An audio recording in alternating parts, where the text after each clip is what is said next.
How are you? This is 41H, turbine blade clarified. Now in the last video I was out and it was terribly windy and everyone complained that they couldn't hear what I was saying, and that's well understood. So just to explain it now a bit more, if you look at these two turbines here, this one here has a blade looking slightly forward, or facing slightly forward. This one here is bent down like a bow, like that. See that? So if it were, we'd say, like this paper here, the way it was that day was they were looking forward, they were facing the wind and they were leaning forward slightly. That's the way they're naturally. But when they're charging, when they're giving power, they should be bent back. They're what they call flexi pliancy. They're bent back, right? So when they're not bent back, they're not producing. And you'd think to look at them going round that they were producing energy, but that's really only to let them idle along, okay? So that's the point. And just to show you that again there, you see this is the way it should be with the blade tip bent back as they pull a lot of power out of the wind. They do pull a lot of power out of the wind, and this is what we're getting. So they were not producing anything. Now we have about 3,800 megawatts of wind installation at the moment, and that's too much on high wind. They have to cut it way down to about 2,200 instead of the 3,800, because you can only allow so much of it into the grid. And all media outlets, everybody denies that. They never tell that, yet that was admitted to me by several engineers in the ESB and others. So there's too much on that day.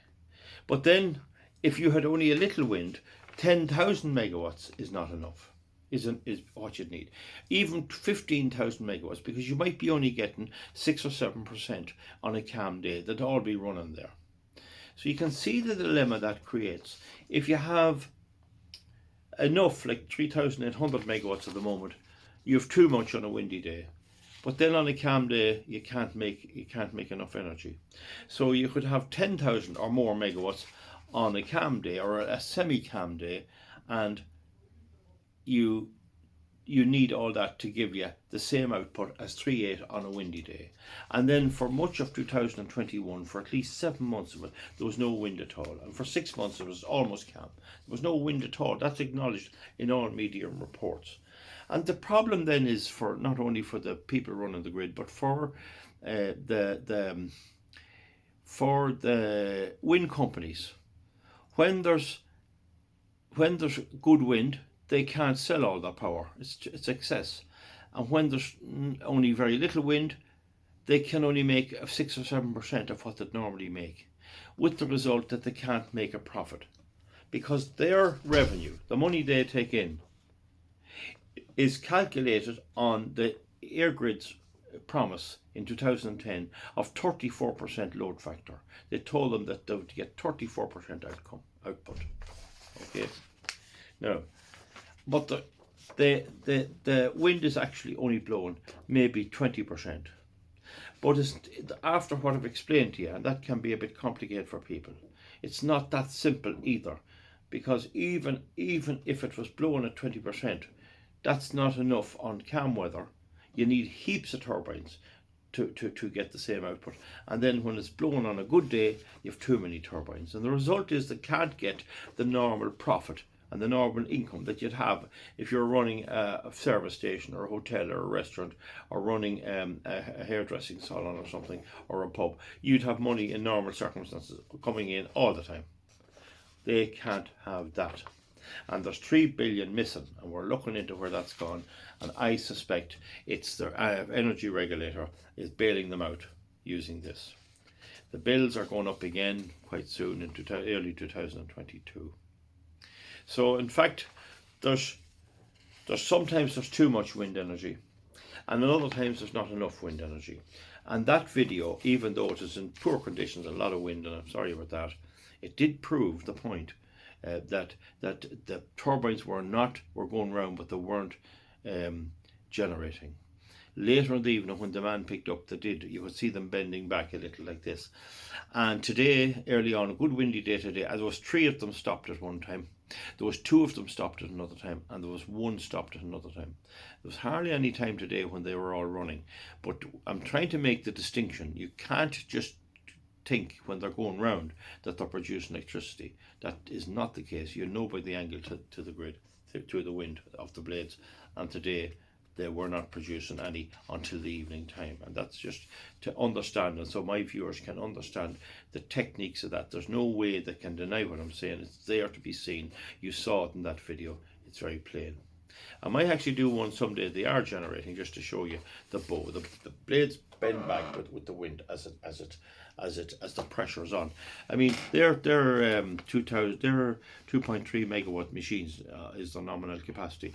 That's a tremendous. That's a lot of power. That is a lot of big diesel engines all there, and they're resisting when they're charging right. And when they're not charging, they're just dawdling along. They're actually idling. Now the EU has decided that nuclear energy and nuclear energy and gas is renewable and green. Now you see this, they're after telling us Germany shut down its nuclear plant, but apart from nuclear, they were telling us for 10 years that gas was an emitter of CO2, and while not as bad as coal or oil, it was still bad enough. It's only a question of the degree. Now they're going to take it off that list, and you'll be able to make all the electricity and all the products you like and all the fertilizer, and it'll not create emissions at all. So according to the EU, you can pump out emissions all you like when it suits them, and when it's not suiting them, you can't. And they've went to all this madness and all this trouble in the end of the day, to have to back down and declare that they're green. I mean, it's absolutely ridiculous. Now, the Germans are not happy with this.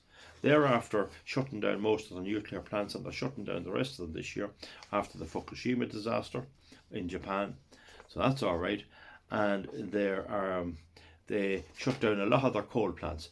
And now they're short of gas. And when they're forced to beg Russia for gas at a high price, they're forced then to say we must need it.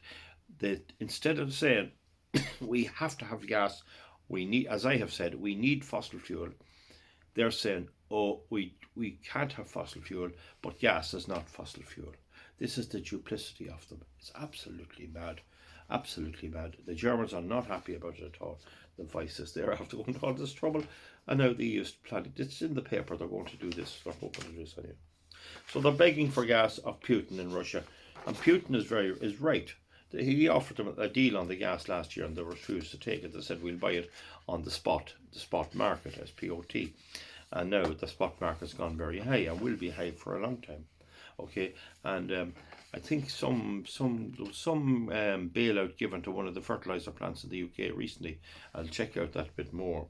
Now, in today's Daily Express, the newspaper, there was a survey done, or the opinion poll, in 18 constituencies in the United Kingdom where the Conservatives hold the seats. So they went out and they did the poll, right? And it found that 17 of the 18 would flip to Labour. They'd go to Labour. The people are rejecting the Tories, and they have no option anyway. They'll vote for Labour. Now, I think Labour is bad as Conservatives, but what's the reason? The reason is the energy. People are sick of this green nonsense that Boris Johnson is pushing on them, and it's in the paper. The bills are going up again. So Tory MP warned. One Tory MP warned that Boris Johnson warned him that he was drinking at the Last Chance Saloon. He's been told to give it up, to stop this nonsense. And here in Ireland, we're facing terrible energy problems and terrible energy. A bale of briquettes is $6.99 now. It used to be only $5. This is mostly taxes.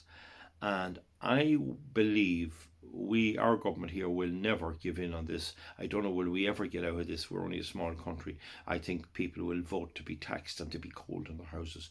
But you wouldn't know, they mightn't either. But there's one thing in the United Kingdom, they won't.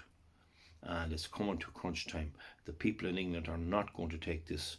And they see now the mess that's been trust on them. But I can tell them as well, Boris Johnson is not going to change. Whatever it is about greenism and the mentality that's behind it, they're incapable of ever changing. So you could be looking at a situation of a standoff. You could be looking at in around August, September, if it gets bad enough that Boris's position would be under pressure. They might actually push him out. I can't see them going into election with him. He has been a right old cheat. That's what he was. He gave the impression of being a rough and gruff fella. He once said that windmills wouldn't pull the skin off a rice pudding. This is what he said, and he gives you this impression of common sense. It turns out he's a con artist. He fooled everyone with this, and he did deliver Brexit. I suppose we have to admit that he delivered that, and Theresa May would not have delivered it. So I suppose he did that, but that's not enough.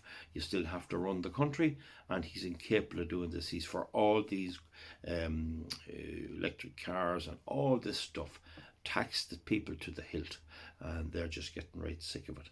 So it's a problem in the United States as well, and a problem in many places in China, the whole energy crisis.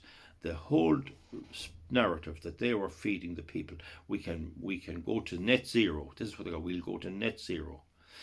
We'll go to zero carbon. We can run our economies on zero carbon. I can tell you, with the technology at the moment and with all that wind nonsense and all that, that is impossible. That is impossible. You have to have 35% of the grid synchronous, firm fossil fuel power or nuclear power, and they don't want to admit this. And it's just a situation where the situation unfolds. They're just belligerent, sticking to their guns. That's what happens. We see it here. We saw it in many things in Ireland where heads of big departments, heads of the Gardaí, stuck to their guns and would not change and will not change. The belligerence of people is unbelievable, and I'm well able to identify it. I see belligerence. I know it the minute I see it. Belligerence means stubbornness. They will not change. They will hold out to the end.